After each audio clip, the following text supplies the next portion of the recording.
Hi friends, मी chef Nilesh Limaye. आम्ही सारे खवय्येमध्ये तुमचं स्वागत. काय कशी वाटते आपली आफ्रिकन सफारी? मला असं वाटतं की आफ्रिकन रेसिपीज आतापर्यंत कुठल्याही हॉटेलमध्ये कोणी ट्राय केलेलं नाहीये. म्हणजे मी कुठे बघितलं नाही की कुठल्या तरी हॉटेलमध्ये आफ्रिकन फेस्टिवल चालू आहे किंवा अशा रेसिपी शोजमध्ये सुद्धा मला आतापर्यंत कोणीही आफ्रिकन रेसिपीज दाखवल्याचं कुठे आठवत नाहीये. त्यामुळे आम्ही सारे खवय्येमधनं हा जो आपण प्रयोग सुरू केलेला आहे, मला असं वाटतं तो नक्कीच यशस्वी झालाय. कारण तुमच्या आलेल्या पत्रांमधनं मला कळतंय की तुम्हाला या रेसिपीज खूप आवडल्यात.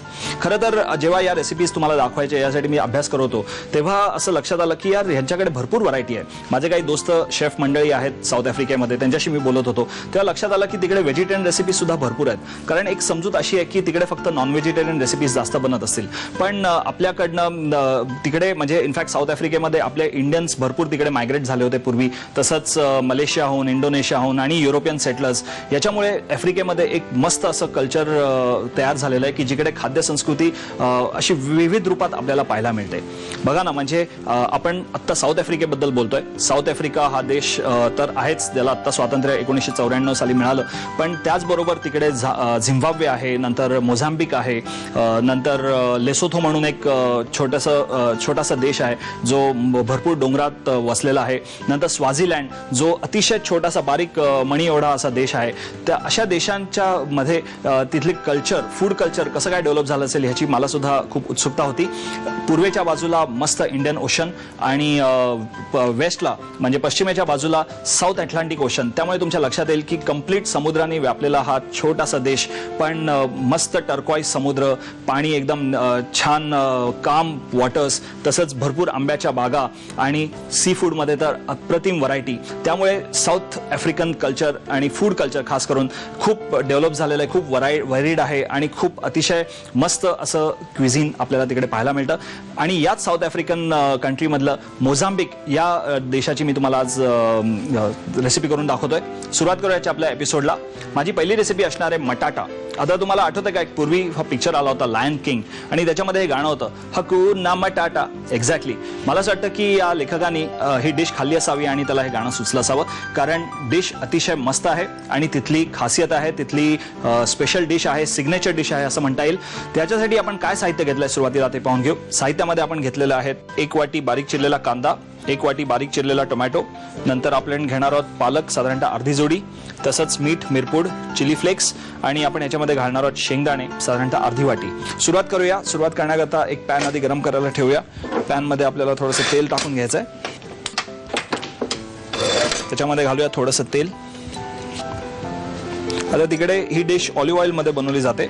आपण तेल गरम करून घेतोय. याच्यामध्ये आपल्याला आता कांदा परतून घ्यायचा आहे. कांदा जरा बारीक चिरून घेतलेला आहे आणि आता तो थोडासा पांढरा होसर परतून घेणार आहे मी. एकदम लाल करायचा नाही आपल्याला. कांदा परतून झाल्यावर त्याच्यामध्ये आपण घालायचा आता टोमॅटो. कांदा टोमॅटो आपण आता परतून घेतोय. त्यामध्ये आपल्याला घालायचा आहे पालक. हा पालक मी चिरून घेतो. पालकाची देठं सुद्धा आपण ठेवू शकतो.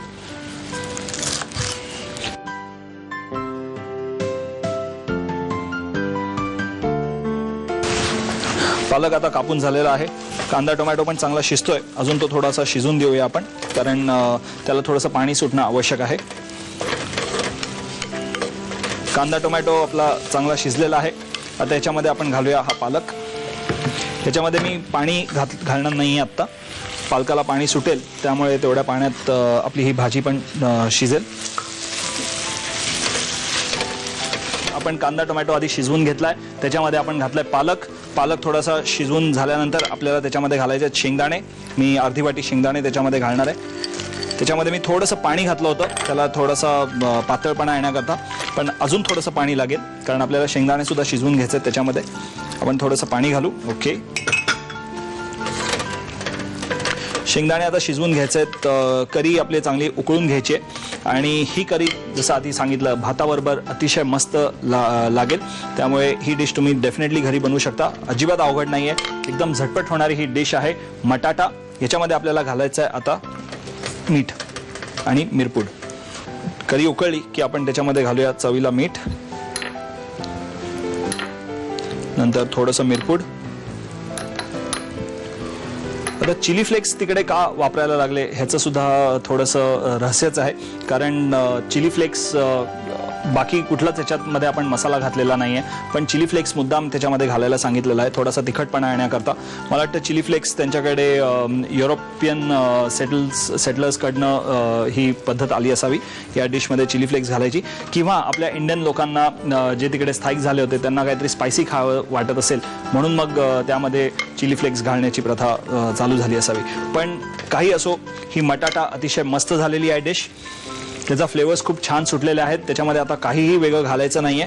ही डिश तुम्हाला जर का बनवायची असेल तर अजिबात वाट बघू नका, लगेच पटापटा ही डिश लिहून घ्या. मटाटा बनवण्यासाठी लागणारं साहित्य: 1 वाटी बारीक चिरलेला कांदा, 1 वाटी बारीक चिरलेला टोमॅटो, अर्धी जुडी पालक, मीठ, मिरपूड, चिली फ्लेक्स आणि अर्धी वाटी शेंगदाणे.